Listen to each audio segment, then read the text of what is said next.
Hello everyone, Radhe Radhe. तो friends, आज मैं आप लोगों के लिए लेके आई हूँ किचन से जुड़े हुए बहुत ही कमाल के टिप एंड हैक्स जो आप लोगों की डेली लाइफ को बना देंगे बेहद आसान। इन्हें अपनाकर आप आपका समय और पैसा दोनों ही बचा सकते हैं। चलिए फिर देख लेते हैं बिना कोई देरी किए। वीडियो पूरी वॉच करिएगा फ्रेंड्स, और अच्छी लगे तो लाइक एंड शेयर भी ज़रूर करिएगा और कमेंट करके ज़रूर बताइएगा। तो सबसे पहले वाली टिप्स है हमारी यहाँ पे इस तरीके, जो हमारी वाइट सफ़ेद शर्ट होती है या फिर कॉलर उनकी इस तरीके से गंदी हो जाती है, बहुत ज़्यादा गंदी हो जाती है, तो हम इन्हें किस तरीके से क्लीन करें। ये तो चलो इतनी ज़्यादा नहीं है, लेकिन आपकी शर्ट पे कैसा भी दाग लगा हो, कैसी भी आपकी शर्ट गंदी हो गई हो और उसको आपको बार बार रगड़ने पर भी वो सही से साफ़ नहीं हो पाती है, तो क्या करना है, सबसे पहले आप उनको इस तरीके से भिगो लीजिएगा। और भिगोने के बाद में फिर आपको इस पर क्या लगाना है वो भी मैं आपको बता देती हूँ। तो यहाँ लेना है आपको कुछ नहीं, सिर्फ एक शैम्पू की पाउच। जी हाँ फ्रेंड्स, सिर्फ कोई भी शैम्पू ले लीजिएगा, आपको जो भी शैम्पू ठीक लगे वो आप शैम्पू ले लीजिएगा। और उसके बाद में फिर यहाँ पे इस तरीके से आपको इसके ऊपर डाल देनी है, और उसके बाद में फिर आप आपके हाथों से इसे अच्छे से रब कर दीजिएगा। तो यहाँ पे मैंने सिर्फ शैम्पू लगाई है और शैम्पू को अब इस तरीके से मैं कॉलर पे रब कर दे रही हूँ। कॉलर पे बस इसी तरीके से हमें रब करनी है, ना हमें कोई ब्रश लगाने की ज़रूरत है और ना ही हमें कोई ज़्यादा इसको घंटों तक रगड़ने की भी ज़रूरत नहीं है। बस हम यहाँ कुछ ही मिनट के लिए इसको रब करेंगे अपने हाथों से। तो यहाँ मैं आपको दोनों हाथों से अच्छे से रब करके दिखा देती हूँ। ज़्यादा रगड़ना भी नहीं पड़ेगा, बहुत ही ईजी टिप है फ्रेंड्स। तो बस इसी तरीके से आपको इसको रब करना है, और रब करने के बाद में फिर आप इसको धुल दीजिए। जहाँ पे आप कॉलर पे ब्रश मारते हो, काफ़ी देर तक इसे रगड़ते रहते हो, लेकिन यहाँ आपको कोई ब्रश लगाने की ज़रूरत नहीं है। यहाँ सिर्फ आपको फिंगर से इस तरीके से रब करना है बस, और कुछ नहीं करना है। मैंने दोनों हाथों से बस इसी तरीके से इसको रब किया है, और अब इसको मैं आपको धुल के दिखा देती हूँ। देख लेना, कितनी भी आप एक बार ट्राई ज़रूर करिएगा, कितनी भी गंदी शर्ट होगी उसका भी बहुत अच्छे से क्लीन हो जाएगा, कैसा भी दाग लगा होगा वो भी अच्छे से निकल जाएगा। तो यहाँ पे अब मैं आपको इसको धुल के दिखा रही हूँ। तो फ्रेंड, बस इसी तरीके से आपको ये धुल लेनी है, और अब आप देख सकते हो इस पर पहले कितनी गंदगी जमी हुई थी और अब कितने अच्छे से ये क्लीन हो रही है। तो आपको कुछ नहीं करना है, बस आप 1 रुपए की शैम्पू से कितनी भी जिद्दी दाग होगा, कितनी भी गंदी शर्ट होगी उसको भी आप क्लीन कर सकते हो। जहाँ आप कॉलर को रगड़ने में काफ़ी टाइम लगता है, काफ़ी अच्छे से सही साफ नहीं हो सकती है। मेरे पास वाइट शर्ट नहीं थी, इसलिए मैंने लाइट पिंक कलर में आपको इसको साफ करके दिखाया है। आप वाइट शर्ट की भी कॉलर को इतने अच्छे से क्लीन कर सकते हो। तो आप भी एक बार इस टिप को ज़रूर ट्राई करना। आपके घर में जो भी वाइट शर्ट को आप यूज़ में लेते हो, बच्चों की स्कूल की यूनिफॉर्म यूज़ में लेते हैं, घर में ऑफिस में जाने वालों की भी शर्ट को हम धुलते हैं, तो कॉलर पे जो गंदे दाग दिखते हैं वो अच्छे नहीं लगते हैं।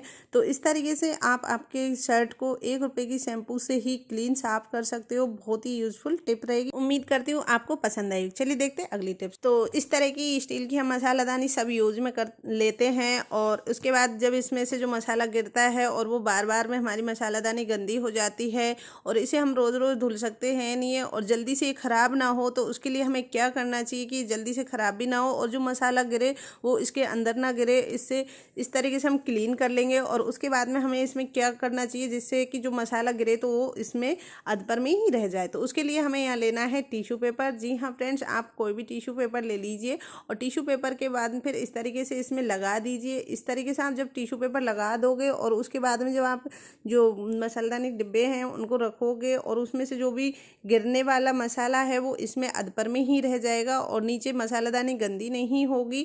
तो गंदी नहीं होगी तो हमें बार बार इतने धुलनी भी नहीं पड़ेगी, और जल्दी से ख़राब भी नहीं होगी, और ना ही इसमें कोई जंग लगने वाली है। तो इस तरीके से आप इन्हें यूज़ में लीजिए, जिससे आपकी मसालादानी भी बचेगी, आपका समय भी बचेगा, और बहुत अच्छे से आप इसे यूज़ में ले भी सकते हो। तो यहाँ पे इस तरीके से आप मसालादानी को यूज़ में ले सकते हो। तो इस तरीके से जब भी कोई मसाला गिरेगा तो टिश्यू पेपर पे ही रह जाएगा। तो यहाँ पे आप जब भी जो चम्मच होती है इनके अंदर की, तो हम कई कई बार क्या सोचते हैं कि इसमें 2 तरह की चम्मच हम रख लेते हैं, कि एक में नमक हमारा ख़राब ना हो, नमक में जब हल्दी का या फिर मिर्ची का जो चम्मच है उसी में डाल देते हैं, तो उससे हमारा नमक ख़राब हो जाता है। तो उसके लिए हम सिर्फ एक चम्मच हमें नमक के लिए यूज़ लेनी चाहिए, और 1 चम्मच हमें बाकी मसालों के लिए यूज़ में लेनी चाहिए। इस तरीके से लोगे तो आपकी मसालेदानी भी देखने में सुंदर लगेगी। तो अब बढ़ते हैं हम अगली टिप्स की तरफ। तो अगली टिप्स इसमें ये होता है कि कई बार फ्रेंड्स हम चले जाते हैं कहीं बाहर 8 से 10 दिन के लिए, और उसके बाद हम वापस आते हैं तो हमारा मसाला हमें ख़राब मिलता है। तो ये ख़राब ना हो उसके लिए हमें क्या करना चाहिए कि जो मसालेदानी में जो नमक होती है उसे हम थोड़ा थोड़ा सारे मसालों में डाल देना चाहिए। इससे क्या होगा कि जो छोटे छोटे से कीड़े पई जैसे घुंसी जाला सा छा जाता है ना, वो नहीं लगेगा। तो इस तरीके से आप सारे जो मसाले हैं उनमें थोड़ा थोड़ा नमक डाल दीजिए। आपके 10 से 15 दिन तक बिल्कुल भी मसाले ख़राब नहीं होंगे। छोटी छोटी सी टिप्स है, उम्मीद करती हूँ आपको पसंद आई हो। तो प्लीज़ वीडियो को लाइक एंड शेयर ज़रूर करना। चलिए फिर बढ़ते हैं हम अगली वाली नेक्स्ट टिप के लिए। तो अगली टिप्स है हमारी इस तरह के जो साबुन के रैपर होते हैं, जैसे टाइट वाला, जैसे यहाँ पे मैंने डव वाला साबुन का रैपर लिया है और ये आप लोगों के लिए बहुत ही ज़्यादा यूज़फुल रहने वाला है।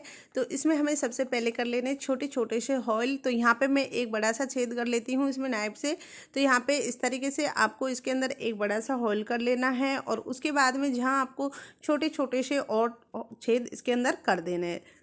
तो यहाँ पे मैंने सेफ्टी पिन ली और सेफ्टी पिन से कुछ इस तरीके से इसमें छोटे छोटे बहुत सारे छेद कर दिए। यहाँ पे चारों तरफ आपको इसमें कर लेने हैं, इसमें कहीं भी नहीं छोड़ना है। तो यहाँ पे मैंने ऊपर नीचे साइड में सब जगह इसमें कुछ इस तरीके से छोटे छोटे छेद कर लिए हैं। अब हम इसको किस चीज़ के लिए यूज़ लेंगे तो वो भी मैं आपको बता दूँ। तो बस यहाँ पे मैंने कुछ इस तरीके से इसमें सारे होल बनाकर तैयार कर लिए हैं। तो अब यहाँ हमें लेनी है दूसरी चीज़ है फिनाइल की गोलियाँ, यानी कि नेथलीन, जो हम इनको यूज में लेते हैं कपड़ों में रखने के लिए। तो यहाँ पे इनका आज मैं आपको बहुत अच्छा यूज़ बताऊंगी। कपड़ों में रखते हैं ताकि कीड़े ना लगे, और साथ ही जो कपड़ों में से बैड स्मेल आती है या फिर बारिश के मौसम में सीलन होने के कारण से भी कपड़ों में स्मेल आती है, तो वो ये सारी स्मेल को खींच लेती है। तो इसलिए हम इसको कपड़ों में रखते हैं। साथ ही अब हम इसे एक और जगह पे बहुत अच्छे से यूज में लेंगे। तो क्या करना है कि इस तरीके से इनको तोड़ लेना है, और तोड़ने के बाद में फिर आपको इसको कहाँ यूज में लेना है तो वो भी मैं आपको बता देती हूँ। तो फिर यहाँ पे क्या करना है, इस तरीके से इस पर टेप चिपका देनी है, और टेप चिपकाने के बाद में फिर इनको हमें लगा देना है हमारी वॉशरूम में। जी हाँ फ्रेंड्स, जहाँ वॉशरूम में हम इसको लगा देंगे तो वॉशरूम में जो गंदी स्मेल आती है, बैड स्मेल आती है, उसको ये सबको खींच लेगी और आपको एक भीनी सी अच्छी सी खुशबू देगी। तो इस तरीके से आप इसे लगाइए, आपको ये देखने में भी बहुत सुंदर लगेगा और आपको आपकी वॉशरूम में बहुत अच्छी स्मेल आएगी। तो उम्मीद करती हूँ छोटी सी टिप्स है आपको पसंद आई होगी। प्लीज़ फ्रेंड्स, आप मेरी वीडियो कहाँ से देख रहा है एक बार कमेंट करके ज़रूर बताइएगा। आपका एक कमेंट और एक लाइक मेरे लिए बहुत ज़्यादा महत्व रखता है। चलिए फिर देखते हैं अगली वीडियो। तो ये वाली टिप्स है हमारे इस तरह की जो पॉलीथीन होती है कपड़े वाली, अक्सर हम मार्केट से कुछ ना कुछ लेके आते रहते हैं तो उसमें आ ही जाती है, और इसे आज मैं आपका बहुत अच्छा यूज बताऊंगी। तो क्या करना है कि सबसे पहले हमें इसके जो हैंडल हैं उनको कट कर लेना है। तो यहाँ पे कुछ इस तरीके से इनको कट कर लिया है मैंने हैंडल्स को, और अब आगे मैं इसको भी पूरी को आपको कट करके दिखा देती हूँ। तो हमें इसे किस तरीके से कट करना है और किस लिए इसे यूज में लेना है तो वो भी मैं आपको बताती हूँ। तो यहाँ पे क्या करना है, सबसे पहले हमें एक साइज़ के सारे इस तरीके से जो पॉलीथीन है उसको कट करके रख लेनी है। तो इसके पीछे वाला हिस्सा है उसको हम हटा देंगे, ये हमारे कोई काम का नहीं है। तो यहाँ पे इसको मैंने इस तरीके से हटा दिया है, और अब मैं इसको कट करके आपको दिखाऊंगी। तो हमें ये कितना कैसे कट करनी है वो भी मैं आपको बता देती हूँ।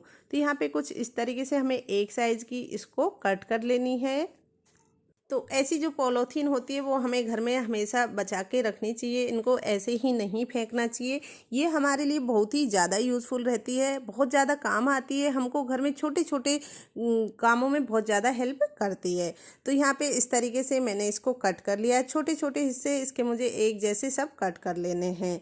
तो ये देखिए फ्रेंड्स, मैंने कुछ इस तरीके से इसके जो हिस्से हैं वो कट करके तैयार कर लिए हैं। तो आप भी इसी तरीके से सारी जो पॉलीथीन है उसको कट कर तैयार कर लीजिएगा। तो यहाँ पे बस कुछ इस तरीके से मैंने सारी पॉलीथीन को कट कर लिया। अब आगे बढ़ते हैं, हम इसका क्या करेंगे। तो यहाँ पे हमें लेना है बस एक इस तरीके का टब, यानी कि छोटी सी बॉल, कोई कुछ भी आप ले सकते हो, और उसमें हमें डाल देनी है शैम्पू। आप कोई भी शैम्पू यूज में ले सकते हो, फिलहाल में मेरे पास सेंसिल थी। इसमें आपको डाल देना है थोड़ा सा पानी, ज़्यादा पानी नहीं लेना है, ज़रा सा पानी लेना है। अब इसको हमें अच्छे से मिक्स कर देना है। आप इसे अपने फिंगर से भी मिक्स कर सकते हो या फिर आप स्पून लेकर भी इन्हें अच्छे से मिक्स कर सकते हो। तो यहाँ पे मुझे लगा कि हाथ से ज़्यादा अच्छे से ये मिक्स हो जाएगा, तो मैंने इस तरीके से इसको अच्छे से मिक्स कर दिया। अब हमें इसे दूसरी चीज़ इसमें क्या डालनी है, तो वो हमें लेना है यहाँ पर दूसरा, मैं आपको बताती हूँ। तो यहाँ हमें लेना है डिटॉल। तो फ्रेंड्स मैंने यहाँ पे लिया है डिटॉल, और डिटॉल की हमने 2 से 3 बूंदे ही किए, ज़्यादा डिटॉल नहीं किया है, बस इतना ही हमने इसमें किया है। दोनों को अच्छे से अब मिक्स कर देंगे। इस तरीके से मिक्स करने के बाद में फिर जो हमने ये पॉलीथीन ली है, इनको इस तरीके से इसमें डिप कर देंगे। डिप करके अच्छे से इनको, इनमें जो हमने जो सोल्यूशन बनाकर तैयार किया है, इसको ये एब्जॉर्ब कर लेगा। तो फिर उसके बाद में हम इनको एक एक करके इनको सुखा देंगे। तो इस तरीके से जब आप इनको एक एक करके सुखा दोगे, ये अच्छे से पूरे शैम्पू और डिटॉल को अपने अंदर सूख लेगा। तो उसके बाद में आपको इन्हें धूप में नहीं सुखाना है। सबसे मेन ये है कि आपको घर में ही पंखा की हवा में सुखाना है, या फिर नॉर्मल ही ऐसे ही सूख जाएं।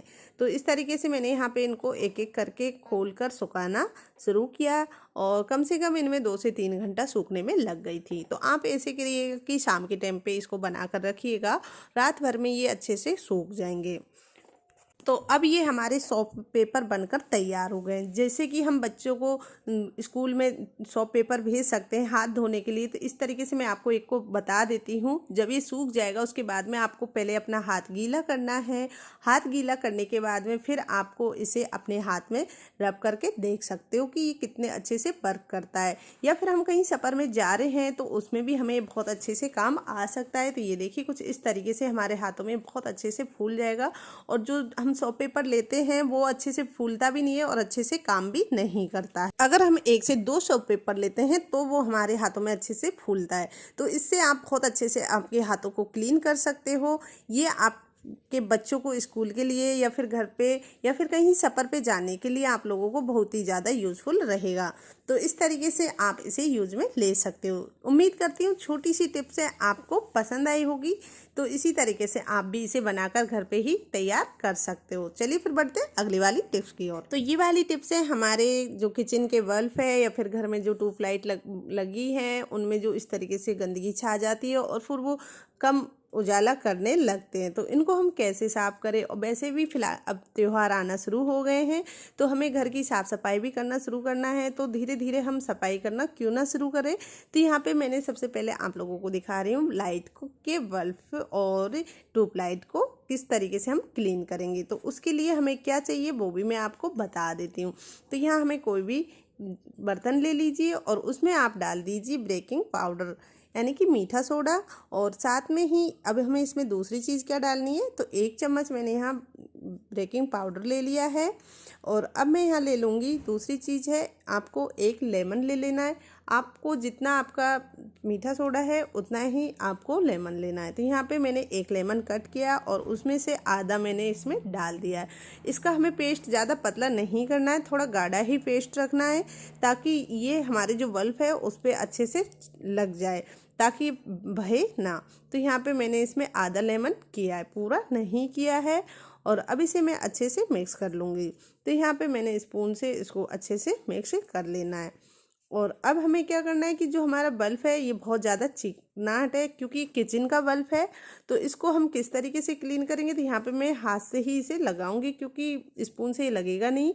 तो इस तरीके से बल्ब के ऊपर हमें ये लगा देना है। जो घर में ट्यूबलाइट बल्ब हमारे बहुत ज़्यादा गंदे हो गए हो तो उनको आप इस तरीके से क्लीन कर सकते हो। जो किचन का है वो तो बहुत ज़्यादा चिकनाट और बहुत ज़्यादा गंदगी का हो जाता है, तो वो अच्छे से साफ़ नहीं हो पाता। लेकिन ये वाली जो टिप्स है आप इससे अगर एक बार ट्राई करोगे तो सच्ची बता रही हूँ बहुत अच्छे से क्लीन हो जाएगा।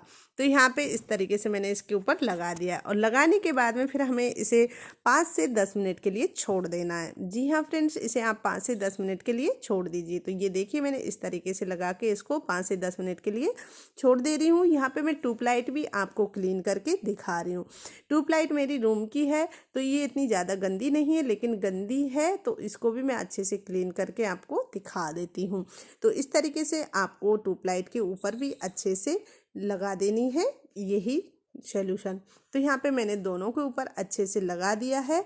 और अब मैं इसे किस तरीके से क्लीन करूँगी तो वो भी मैं आपको दिखा देती हूँ। इनको हम धुल सकते हैं नहीं है, तो इन्हें हमें धुलना नहीं है, इन्हें हमें एक कपड़े से साफ करना है। तो सबसे पहले मैं फिंगर से इस तरीके से इसको रब कर लूँगी ताकि इसके ऊपर जो गंदगी चिकनाहट जो भी लगी है वो अच्छे से साफ हो जाए। फिर आप कोई भी कॉटन कपड़ा लीजिएगा और उससे इस तरीके से आप साफ कर लीजिएगा। तो ये देखिएगा कैसी भी गंदगी होगी सबको बहुत अच्छे से क्लीन हो जाएगी।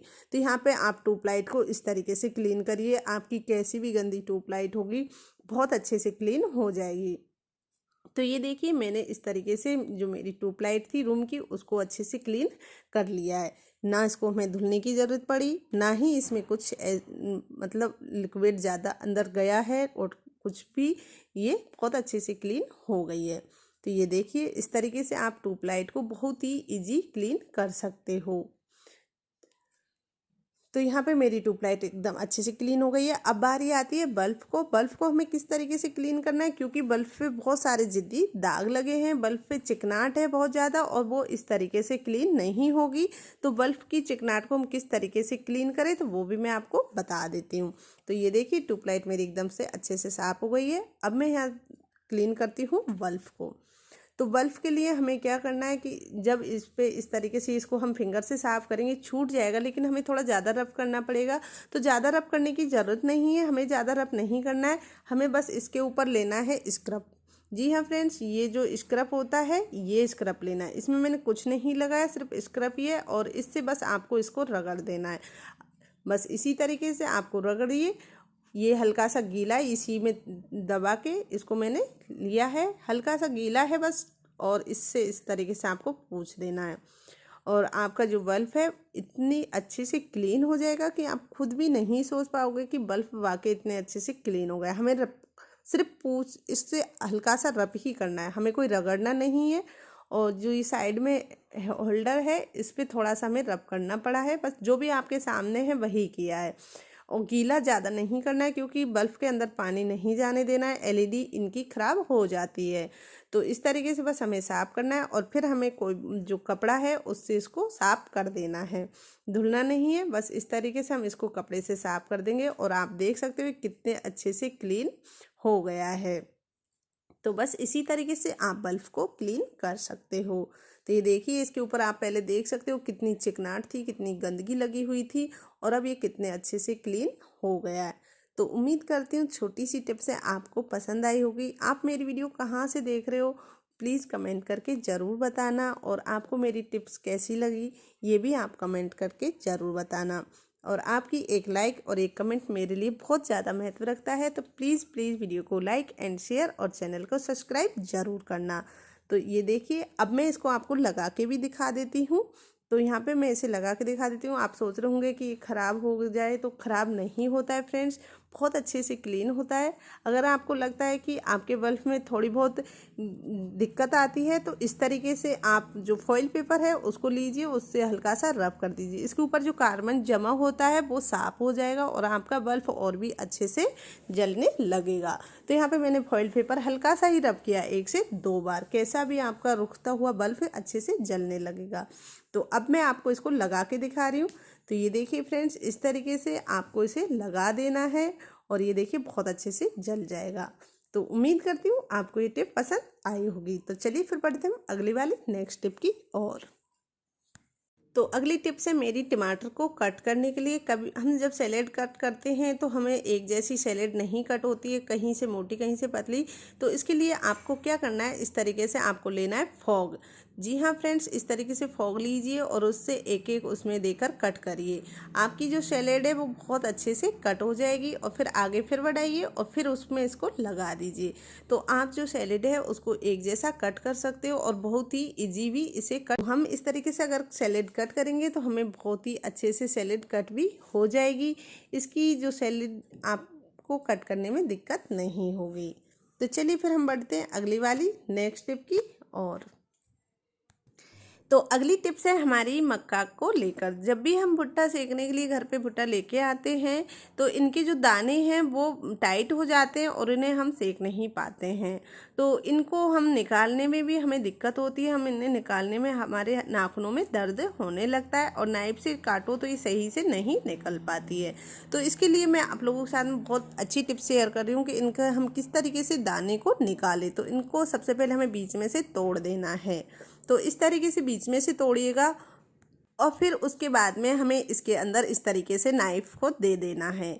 यहाँ पे नाइफ़ ले लीजिए या फिर आप कैंची ले लीजिए और इस तरीके से देने के बाद में फिर इसको हमें घुमाना है। बस इस तरीके से इसे घुमाइएगा जिससे ये बीच में से फट जाएगा। तो ये थोड़ा ज़्यादा अंदर गया नहीं था तो अच्छे से और इसको मैं फाड़ लेती हूँ। तो यहाँ पे इस तरीके से फट गई है। तो यहाँ बीच में से 2 टुकड़े होंगे तो इससे क्या होगा कि जब आपकी मक्का को आप छीलोगे तो ये बहुत ही इजी इसके जो दाने हैं वो निकल जाएंगे। तो यहाँ पे मैं सारी मक्का को सबसे पहले इस तरीके से इनके दानों को निकाल लेती हूँ। तो ये देखिए इस तरीके से आपको इन्हें तोड़ना है। तो यहाँ पे बीच में से फटने के बाद में अब आप इसके जो दाने हैं उनको बहुत ही इजी निकाल सकते हो। तो यहाँ पे ये देखिए कुछ इस तरीके से आपको टाइम भी नहीं लगेगा, बहुत इजी जो दाने हैं वो निकलना शुरू हो जाएंगे। तो आप बस इसी तरीके से मक्का को तोड़कर उनके दानों को निकाल सकते हो। जहाँ आपको काफ़ी टाइम लगता है वहाँ आप थोड़ी देर में मक्का के दाने निकाल सकते हो और इसमें आपके नाखून में भी ज़्यादा दर्द नहीं होगा, क्योंकि जब आप मक्का को बीच में से तोड़ोगे तो उसमें थोड़े स्पेच आ जाता है और जो दाने हैं वो ढीले पड़ जाते हैं और ढीले पड़ने से वो जल्दी से निकल आते हैं। तो इस तरीके से आप घर पे ही मक्का को बहुत इजी छील सकते हो। आपको बाहर मार्केट से जो लेके आने पड़ते हैं जब भी आप पॉपकॉर्न बनाते हो और पॉपकॉर्न बनाने के लिए आपको मक्का के ही दाने लाने पड़ते हैं, तो उनको आप घर पे ही इस तरीके से तैयार कर सकते हो और ऑयल में डालकर आप इन्हें अच्छे से बना भी सकते हो। तो इस तरीके से आप इन्हें छीलकर तैयार कर सकते हो। तो उम्मीद करती हूँ छोटी सी टिप्स है आपको पसंद आई होगी। तो इसी तरह की यूज़फुल टिप एंड ट्रिक्स देखने के लिए मेरे चैनल को सब्सक्राइब करें। वीडियो अच्छी लगी हो तो प्लीज़ वीडियो को लाइक एंड शेयर करें और कमेंट करके बताएं कि आप मेरी वीडियो किस जगह किस शहर से देख रहे हो और आपको मेरी ये टिप्सें कैसी लगी। तो और फिर मिलूँगी मैं आपको नेक्स्ट वीडियो में इसी तरह की यूज़फुल टिप एंड हैक्स लेकर आती रहूँगी। जब तक के लिए take care, bye bye, Radhe Radhe all of you friends.